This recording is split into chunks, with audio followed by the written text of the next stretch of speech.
इकाई 6 भरत एकांकी। दृश्य। एक बालक सिंह के बच्चे को घसीटते हुए लाता है और दो तपस्विनियां उसे रोकती हुई आती है। राजा दुष्यंत पेड़ की ओट से उन्हें देख रहे हैं। बालक, अरे सिंह, तू अपना मुख खोल, मैं तेरे दांत गिनूंगा। पहली तपस्विनी, ए हठीले बालक, तू वन के इन पशुओं को क्यों सताता है? हम तो इन पशुओं को बाल बच्चों के समान रखती हैं। तेरा साहस बढ़ता ही जाता है। तेरा नाम ऋषियों ने सर्वदमन रखा है, सो ठीक ही है। दुष्यंत उनकी बातें सुनकर स्वयं से, आहा, क्या कारण है कि मेरा स्नेह इस बालक की ओर उमड़ सा आता है? दूसरी तपस्विनी, तू तो इस बच्चे को छोड़ न देगा तो सिंहनी तुझ पर दौड़ेगी। बालक मुस्कुराकर, ठीक है, सिंहनी का मुझे ऐसा ही डर है। मुंह चिढ़ाता है। दुष्यंत आश्चर्य से, यह बालक अवश्य किसी तेजस्वी वीर का पुत्र है। इसका मुख अग्नि के समान दमक रहा है। पहली तपस्विनी, हे प्यारे बालक, सिंह के बच्चे को छोड़ दे, मैं तुझे खिलौना दूंगी।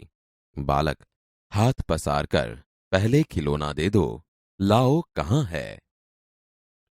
दुष्यंत दूर से बालक की हथेली को देखकर स्वयं से, आहा, इसके हाथ में चक्रवर्तियों के लक्षण है।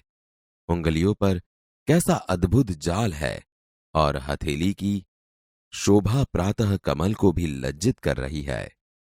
दूसरी तपस्विनी, हे सखी सुव्रता, यह बातों से न मानेगा। जा, मेरी कुटिया में ऋषि कुमार के खेलने के लिए मिट्टी का मोर रखा है, उसे ले आ। पहली तपस्विनी, मैं अभी लिए आती हूं। जाती है। बालक, तब तक मैं इसी सिंह के बच्चे के साथ खेलूंगा। यह कहकर तपस्विनी की ओर देखकर हंसता है।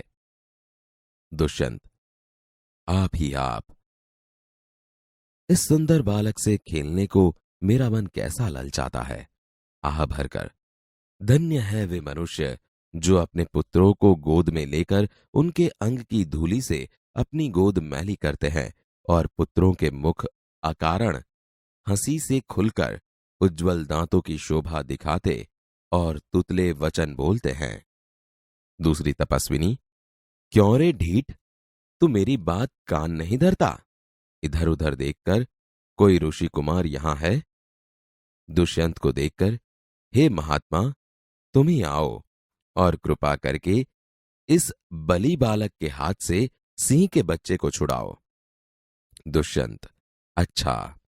बालक के पास जाकर और हंसकर, हे ऋषि कुमार, तुमने तपोवन के विरुद्ध यह आचरण क्यों सीखा है जिससे तुम्हारे कुल की लाज जाती है? यह तो कोई अच्छी बात नहीं है। बच्चे ने सिंह के बच्चे को छोड़ दिया। दूसरी तपस्विनी, हे बड़भागी, यह ऋषि कुमार नहीं है। दुष्यंत, सत्य है, उसके काम ही ऐसे साहस के हैं। यह ऋषि कुमार नहीं जान पड़ता, परंतु मैंने तपोवन में वास देखकर इसे ऋषिपुत्र जाना था। बच्चे की हथेली को अपने हाथ में लेकर स्वयं से, आहा, जब इसका हाथ छूने से मुझे इतना सुख हुआ है तो जिस बड़भागी का यह बेटा है उसे कितना हर्ष होता होगा। दूसरी तपस्विनी दोनों की ओर देखकर, बड़े अचंभे की बात है। दुष्यंत, तुम्हें क्यों अचंभा हुआ?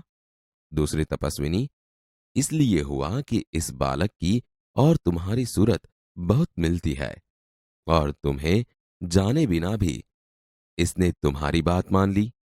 दुष्यंत बच्चे को गोद में उठाकर, हे तपस्विनी, जो यह ऋषि कुमार नहीं है तो किस वंश का है? दूसरी तपस्विनी, यह पुरुवंशी है। दुष्यंत स्वयं से, इसलिए इसकी सूरत मुझसे मिलती है। बच्चे को गोद से उतारकर, पुरुवंशियों में यह रीति तो निश्चित है कि युवा अवस्था में वे महलों में रहकर पृथ्वी की रक्षा और पालन करते हैं और वृद्धावस्था आने पर वन में जितेंद्रिय तपस्वियों के आश्रम में वृक्षों के नीचे कुटी बनाकर रहते हैं।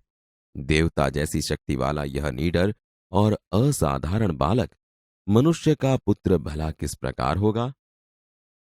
दूसरी तपस्विनी, हे परदेशी, तेरा यह संदेह तब मिट जाएगा जब तू जान लेगा कि इस बालक की मां मेनका नामक एक अप्सरा की बेटी है। उसी के प्रताप से इसका जन्म देव पितर के इस तपोवन में हुआ।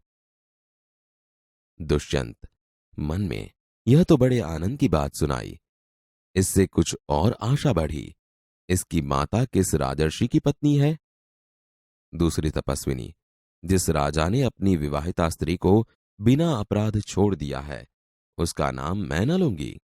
दुष्यंत स्वयं से, यह कथा तो मुझ पर लगती है।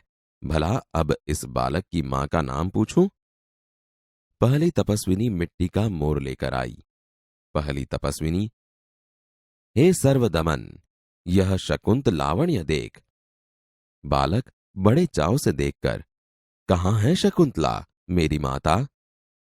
दूसरी तपस्विनी हंसती हुई, यहां तेरी माता नहीं है, तुम इस नाम से धोखा खा गए। सर्वदमन, मैंने तो कहा ही था मिट्टी के मोर को देख। दुष्यंत स्वयं से, इसकी मां मेरी ही प्यारी शकुंतला है या इस नाम की कोई दूसरी स्त्री है?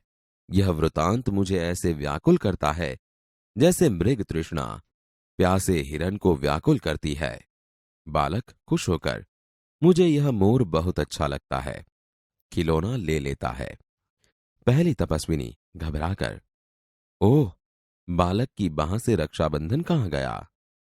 दुष्यंत, घबराओ मत, जब यह नहर से खेल रहा था तब इसके हाथ से गिर गया था, सो वह पड़ा है, मैं उठाकर तुम्हें दिए देता हूं। उठाने के लिए झुकता है। पहली तपस्विनी, अरे अरे मत उठाओ, इसे मत छूना। दूसरी तपस्विनी, ओह, इसने तो उठा ही लिया। दोनों एक दूसरे को आश्चर्य से देखती हैं। दुष्यंत, यह लो, परंतु यह कहो कि तुमने मुझे इसको उठाने से रोका क्यों था? दूसरी तपस्विनी, इस रक्षाबंधन का नाम अपराजित है। जिस समय इस बालक का नामकरण हुआ था तब महात्मा मरीचि के पुत्र कश्यप ने यह धागा दिया था। इसका गुण है कि कभी यह धरती पर गिर पड़े तो इस बालक के माता पिता को छोड़कर इसे कोई दूसरा न उठा सके।